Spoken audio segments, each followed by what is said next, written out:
अस्सलाम वालेकुम। आज की इस वीडियो में हम डिस्कस करने जा रहे हैं कैट्स क्रैडल के सेकंड पार्ट को, जिसके अंदर हम इसके एनालिसिस वगैरह को डिस्कस करेंगे। Analysis plus themes plus symbols वगैरह। तो इससे पहले मैंने समरी वगैरह पे कंप्लीट वीडियो बना चुका हूँ मैं, उसको आप विज़िट कर सकते हैं। इससे पहले मैंने वो अपलोड की थी। तो अब हम शुरू करते हैं, इसके एनालिसिस को देखते हैं। ये एक नावल जो कि कर्ट वेनिगट ने लिखा है। इस नावल में ये एक्सप्लोर किया गया है कि इंसान अपना ही बहुत बड़ा दुश्मन है। वो टेक्नोलॉजी के थ्रू ऐसे इंस्ट्रूमेंट बनाता है जो कि उसको बर्बाद कर देते हैं। ऑल्दो वो साइंस को अपने लिए यूज़ कर रहा है, अपने बेनिफिट्स के लिए। अगर साइंस की और टेक्नोलॉजी की जो न्यू डेवलपमेंट हैं उनको देखें और उनको पॉजिटिव ले की तरह चलें तो वो उनके बहुत ज़्यादा फ़ायदे हैं। लेकिन इंसान है, इंसान की फितरत है डोमिनेट रहना, तो वो इसको नेगेटिव यूज़ करता है और उसको इससे क्या होता है, इंसानियत तबाह हो जाती है। तो इस नावल में आइंस्टाइन के थ्रू इंसानियत और इंसान की बर्बादी को दिखाया गया है, क्योंकि एंड पे सब मर जाते हैं। और जब इंसान बर्बाद होता है तो साइंस और टेक्नोलॉजी भी इंसान को नहीं बचा सकती। ये वॉनिगट के ग्रेटेस्ट ऑटोबायोग्राफिकल नॉवेल्स में से एक है। ये रिलीजन और साइंस के साथ डील करता है और हमारी सोसाइटी के बहुत से हिडन ट्रुथ को भी बेनकाब करता है। अगर हम इस नावल के टाइटल पर गौर करें तो हमें ये पता चलता है कि कैट्स क्रैडल एक गेम है। वो गेम जो हम चाइल्डहुड में खेलते थे अपने हाथों में धागे के मुख्तलिफ डिज़ाइन बनाकर। तो सिंबॉलिकली इस गेम से मुराद मैंस क्रिएशन है, यानी कि इंसान का अपने दिमाग को इस्तेमाल करना मुख्तलिफ साइंसी आलात को बनाने के लिए, जो कि सम टाइम उसको ही बर्बाद कर सकते हैं और कर देते हैं। साइंस हमेशा हमें फ़ायदा नहीं देती बल्कि हमें बर्बाद भी कर देती है अगर उसको अच्छा और पॉजिटिव यूज़ ना किया जाए तो।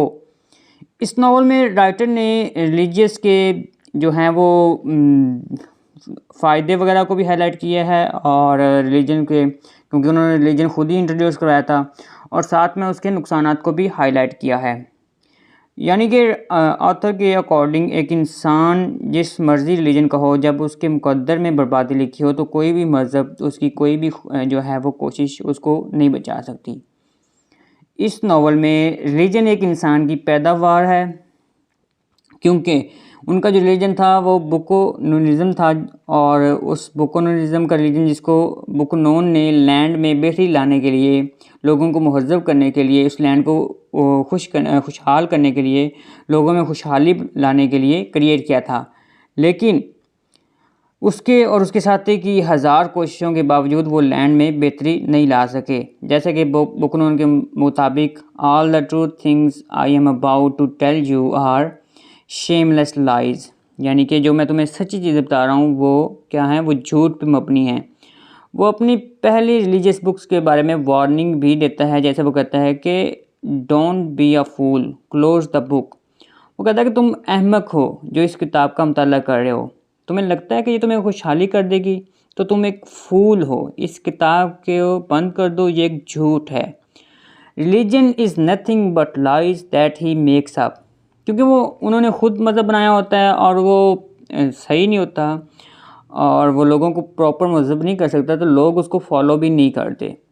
बुकोनून एक रिलीजन था उस जजीरे पे और उसको बुकोनिज़म का नाम दिया गया। उसको एक स्मॉल आइलैंड जिसका नाम सॉन लोरेंज़ो है उसको इम्प्रूव करने के लिए बनाया जाता है, ताकि वहाँ के लोगों को जो है वो हैप्पी रखा जा सके और उनको जो है वो क्या किया जाए, उनको महज़ब बनाया जाए, सिविलाइज्ड किया जाए। वो लोग खुश रह सकेंगे अगर वो रिलीजियस प्रैक्टिस में पार्टिसिपेट करते रहेंगे। लेकिन इस मज़हब के बावजूद भी कोई ख़ास फ़र्क नहीं पड़ता, क्योंकि अब वो लोग अपना जो है वो यूज़लेस लाइव्स में रह रहे थे। उस मज़हब ने उनकी लाइफ को ज़रा भी इम्प्रूव नहीं किया था। तो राइटर के अकॉर्डिंग कोई भी मज़हब हमें खुशहाल नहीं बना सकता, हम फेट के हाथों बर्बाद हो जाते हैं। क्योंकि वो राइटर कहता है कि जो मज़हब है वो हमें टेम्परेरी जो है वो सुकून प्रोवाइड कर सकता है, लेकिन हमारी फेट जो है वो लिखी जा चुकी है, वो नहीं बदली जा सकती। तो मज़हब को कैट्स क्रैडल के जो आइडिया से इसलिए भी रिलेट किया जाता है क्योंकि कैट्स क्रैडल एक ऐसी गेम है जिसमें हम अपने हाथों और उंगलियों का इस्तेमाल करते हुए डिज़ाइन बनाते हैं, लेकिन इस डिज़ाइन की कोई हकीकत नहीं है बल्कि वो एम्प्टी है। इस तरह रिलीजन की भी कोई हकीकत नहीं है, वो सिर्फ़ और सिर्फ झूठ पर मबनी है जो कि उनका रिलीजन था। ये रूल्स का एक ऐसा जाल है जिसका कोई भी फ़ायदा नहीं था जब तक आप इसको फॉलो नहीं कर सकते। तो इस नावल में राइटर दरअसल क्रिटिसाइज़ कर रहा है कि ज़रूरी नहीं है कि साइंस में डेवलपमेंट की वजह से ह्यूमैनिटी में भी डेवलपमेंट हो। साइंस और इंसानियत दो जो क्या हैं, अलग चीज़ें हैं। साइंस इंसान को मोरालिटी नहीं सिखा सकती। जैसे कि अक्सर इंसान साइंस की पावर को इस्तेमाल करता है दुनिया पर राज करने के लिए, और उसके अंदर जो है वो पावर ऑफ लस्ट जन्म ले लेती है और वो गुमराही के अंधेरों में भटक जाता है। तो नावल जो है इन शॉर्ट इंसान को साइंस की वजह से वो इंसान जो है वो ज़वाल पजीर हुआ है साइंस की वजह से। नावल में ये सब कुछ बताया गया है। इसमें वो एक्चुअली में वेस्टर्न जो गवर्नेंस है उसको भी हाईलाइट कर रहा है और उसको भी क्रिटिसाइज़ कर रहा है और उसको भी शो जो है वो रिफ्लेक्ट करने की कोशिश कर रहा है कि किस तरह साइंस के और टेक्नोलॉजी की डेवलपमेंट से उन लोगों ने जो है वो इंसानियत को तबाह बर्बाद कर दिया और दुनिया का सुकून जो है वो बर्बाद कर दिया। अगर हम इस नावल के अंदर थीम्स की बात करते हैं तो जो सबसे पहला और मेन थीम है वो रिलीजन का है। रिलीजन जो है थ्रू आउट द नावल हमें नज़र आता है रिलीजन का थीम। और इस नावल की सेटिंग दरअसल सैन लोरेंज़ो की है जो कि एक फिक्शनल आइलैंड है। अब कैरिबियन में जहाँ के जो इसके इनहेबिटेंट्स दरअसल एक मज़हब जिसका नाम बुकनोनिज़्म इसको फॉलो करते हैं। इस थीम के ज़रिए राइटर इस फॉल्स और जेन्युइन होप को एक्सप्लोर करता है जो कि रिलीजन में रहने से मिलती है। राइटर के मुताबिक रिलीजन इंसानों की जो है वो फुलिशनेस को ख़त्म करता है। अगर वो रिलीजन इन लोगों ने खुद ही क्रिएट किया था ना, तो राइटर के मुताबिक जो रिलीजन है इंसानों की फुलिशनेस को कम्प्लीटली ख़त्म नहीं कर सकता। ये तो बस हमें टेम्परेरी सुकून देता है। इसके थ्रू इस नावल के राइटर ने हमें रिलीजन के नेचर को एक्सप्लोर करने में भी हेल्प की है। वो कहते हैं कि रिलीजन दरअसल फिक्शनल है। Religion is a human constructed and temporary. Religion एक इल्यूजनरी बाम है हमारी पेन के लिए, क्योंकि इस नावल में बुकनोनिज़्म को एक इंसान ने क्रिएट किया था। ये कोई भी पुराना रिलीजन नहीं था जो वो जिसके ज़रिए वो फॉलो करते आ रहे थे। ये एक इंसान ने क्रिएट किया था क्योंकि वो उनको एक एक तरीके से उनको क्या करना चाह रहा था, मुहज़्ज़ब करना चाह रहा था। क्योंकि वो पहले जो था अपनी ज़िंदगी जो अपनी मर्ज़ी से गुजार रहे थे तो वो चाहता था कि एक तरीके से एक कायदे से चलें, तो इसलिए उसने ये एक मज़हब क्रिएट किया था बुकनोनिज़्म। और उस रिलीजन से उन्हें फिर भी सुकून ना मिला। वो टेम्परेरी सुकून तो मिलता था लेकिन उसे कोई परमानेंट हल उसका नहीं मिला। अगर हम दूसरे थीम की बात करें तो governance, politics and nationhood. Cats cradle दरअसल एक कॉमिक रिकन्स्ट्रक्शन है नेशनहुड और स्टेट्समैनशिप के डीप रूटेड आइडियाज़ के बारे में कि किस तरह से एक इंसान पहले एटम बॉम्ब और फिर आइंस्टाइन की वजह से सफ़र करता है। और जो वेनिगेट हैं वो इस्तेमाल करते हैं कि सॉन लोरेंज़ो को पॉलिटिक्स और स्टैट्समैनशिप को एक्सप्लोर करने के लिए क्या करते हैं, इन चीज़ों का इस्तेमाल करते हैं आइंस्टाइन वगैरह, कि उनकी जो है वो एटॉमिक बॉम्ब के ज़रिए उनकी पॉलिटिक्स को सबके सामने लेके आते हैं कि इंसान एक पावर के लिए किस तरह की हरकतें करता है। जब वो पावर में आ जाता है तो वो कभी मज़हब को अपने लिए इस्तेमाल करता है और कभी पावर को और कभी अपनी जो है वो साइंस क्रिएशंस को, ह्यूमंस को डिस्ट्रॉय करने के लिए इस्तेमाल करता है। इस नावल के जरिए राइटर दरअसल गवर्नमेंट को भी क्रिटिसाइज करता है और पॉलिटिकल लीडर्स को भी क्रिटिसाइज करता है। वेनिगेट दरअसल सैन लोरेंज़ो के ज़रिए और प्रॉब्लम के मल्टीट्यूड के ज़रिए वेस्टर्न गवर्नेंस को रिफ्लेक्ट करने की कोशिश करता है, क्योंकि लिटरेचर जो है इसका मतलब यही होता है ना कि रिफ्लेक्शन ऑफ सोसाइटी। तो वेस्टर्न गवर्नेंस को रिफ्लेक्ट करने के लिए उसने ये नावल लिखा था। वो सैन लोरेंज़ो को अमेरिका के एक्वाइट करने की कोशिश करता है, क्योंकि वो बिल्कुल इसके ज़रिए हमें दिखाता है कि अमेरिका का एटीट्यूड नेशनहुड के बारे में जो है वो स्टेट्समैनशिप के बारे में भी यही है। इस तरह वेनिगेट का पॉलिटिकल लीडरशिप पर स्टाइरिकल एम भी रॉन्ग जो है वो हो जाता है। सैन लोरेंज़ो में लीडरशिप ज़्यादातर सिंबॉलिक है और वो आइसलैंड के इनहेबिटेंट्स की लाइफ्स को इम्प्रूव नहीं कर सकती, यानी कि एक बैड लीडरशिप है। इस आइसलैंड के ओरिजिनल लीडर्स यानी कि मुकाबा और बुकनून वो थे वो उन दोनों ने मिलकर एक जो स्टार्टिंग में एक रिलीजन बनाया था ना, इनको वो लोग फॉलो कर रहे थे। तो उन्होंने वो रिलीजन बनाया था ताकि वहाँ के लोगों की ज़िंदगियों को इम्प्रूव किया जा सके। इस तरह जब जॉन आइलैंड पर आता है तो उस वक्त वहाँ का लीडर कौन होता है? पापा मोंजानो। जब मैंने समरी बताई थी तो मैंने बताया था कि पापा मोंजानो की एंड पे डेथ हो जाती है। कैसे? वो आइंस्टाइन को निगल लेता है, सुसाइड कर लेता है। तो उसमें कोई ख़ास खूबियाँ नहीं थी, लेकिन वो उस वक्त क्या था, उस आइलैंड का लीडर था। इस तरह उसके बाद फ्रैंक को लीडर बना दिया जाता है, जो कि जिम्मेदारी उठाने के लिए तैयार नहीं था। वो चाहता था कि जॉन उसकी जगह ले ले और वो जॉन को जिम्मेदारी सौंप देता है। इन शॉर्ट जो है वो इस आइलैंड में हर वक्त कोई ना कोई लीडर मौजूद होता है, लेकिन वो कोई भी काम अच्छा नहीं करते। राइटर कहता है कि फॉल्स लीडरशिप और ब्लाइंड जो है ओबीडियंस ये नेशन को तबाह कर देती है, तबाह बर्बाद कर देती है। इसके बाद अगर हम नेक्स्ट थीम की बात करें तो इसका जो नेक्स्ट थीम है वो साइंस एंड मोरालिटी पे बेस करता है। कैट क्रैडल एक डार्कली कॉमिक बुक है जिसमें सीरियस जो है वो इंसिडेंट्स और इंटेंट का जिक्र किया गया है। इस नावल में जो राइटर है, इस नावल में नरेटर को कहता है कि कहा जाता है कि वो एक किताब लिखे किसके बारे में? उस दिन के बारे में जब हिरोशिमा और नागासाकी पर बॉम्ब गिराया गया था। बुक के आगाज़ में जो वेनिगट है ये क्लियर कर देता है कि इस बुक में मोरालिटी और साइंस के रिलेशनशिप को दिखाया जाएगा या दिखाया गया है।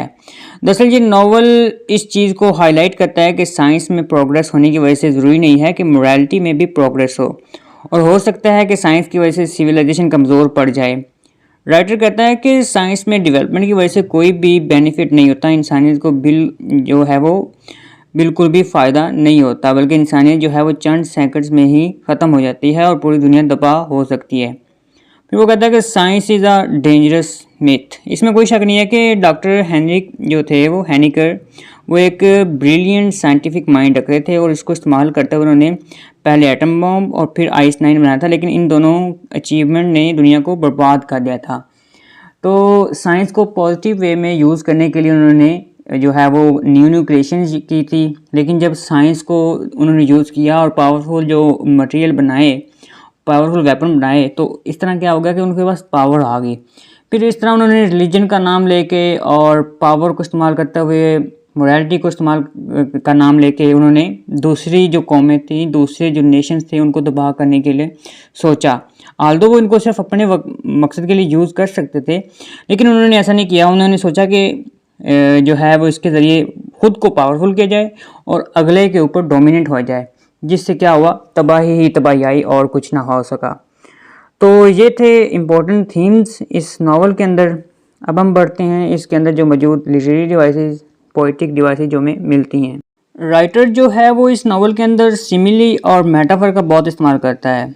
मिसाल के तौर पर एक सिमिली में my soul seemed as full as smoke from burning cat for.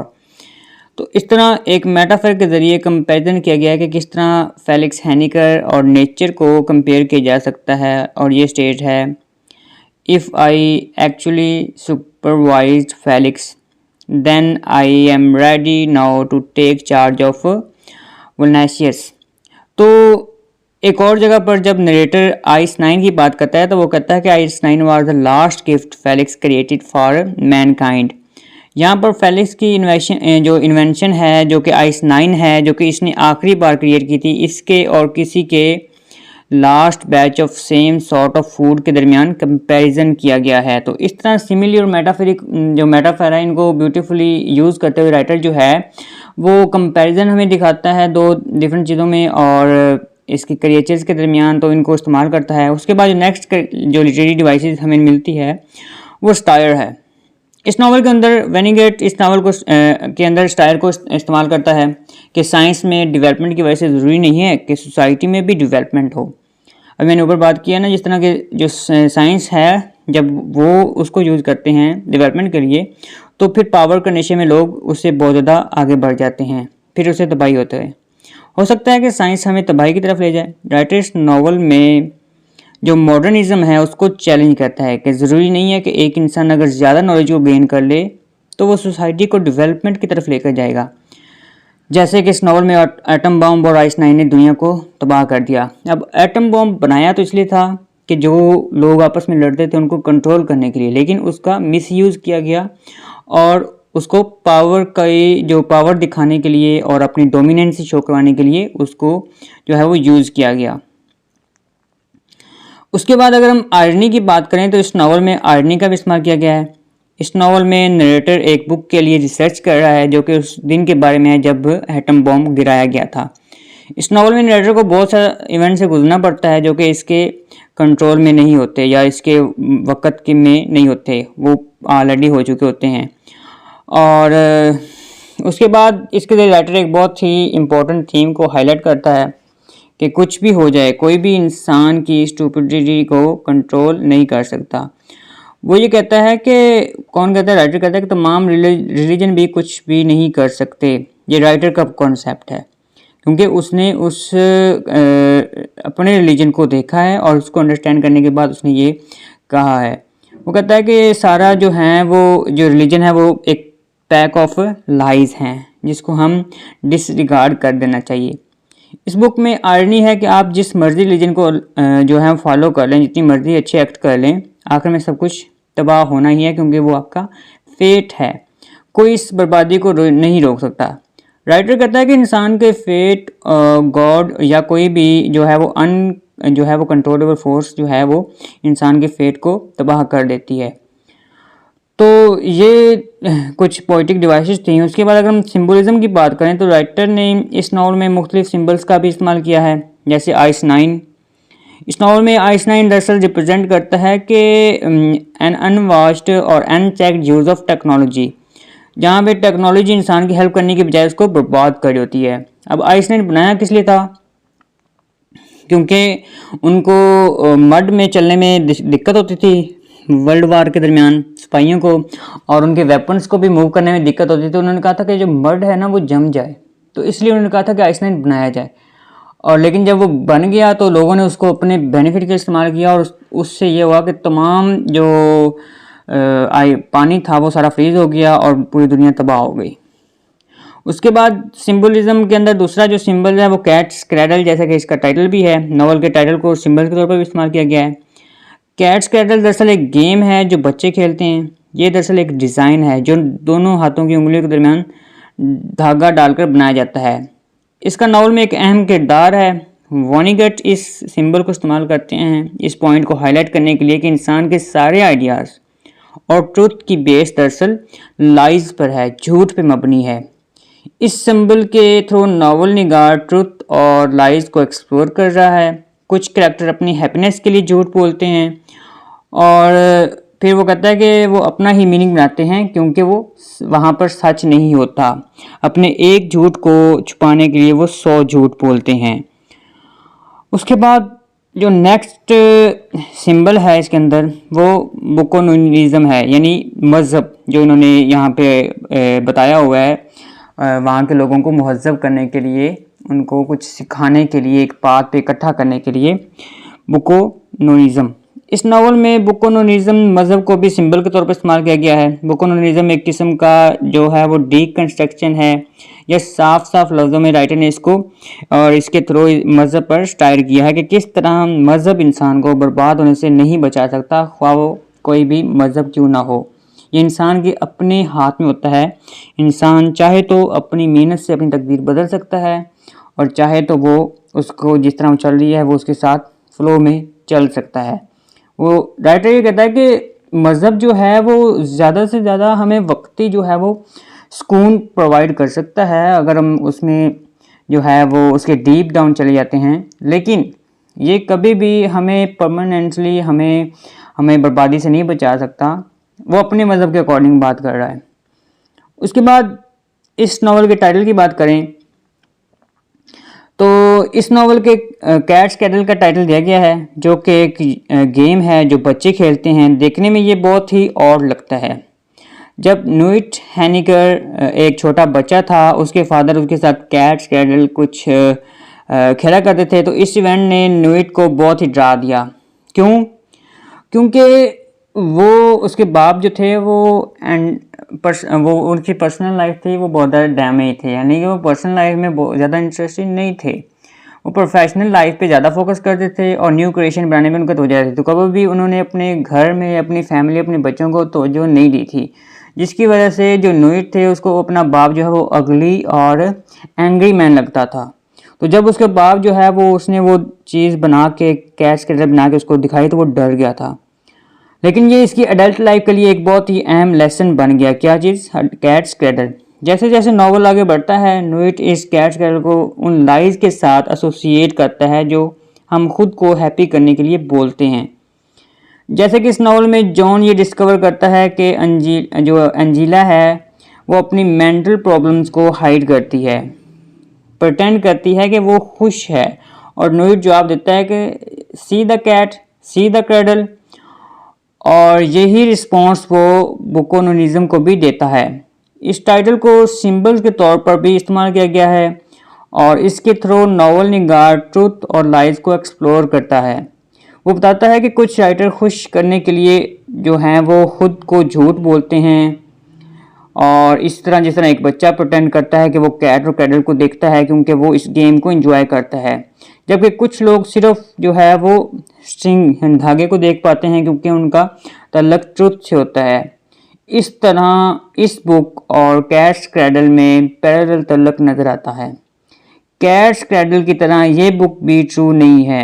अब सवाल ये पैदा होता है कि क्या आप इन लाइज पर रिलाई करेंगे या सच को ढूंढने की कोशिश करेंगे?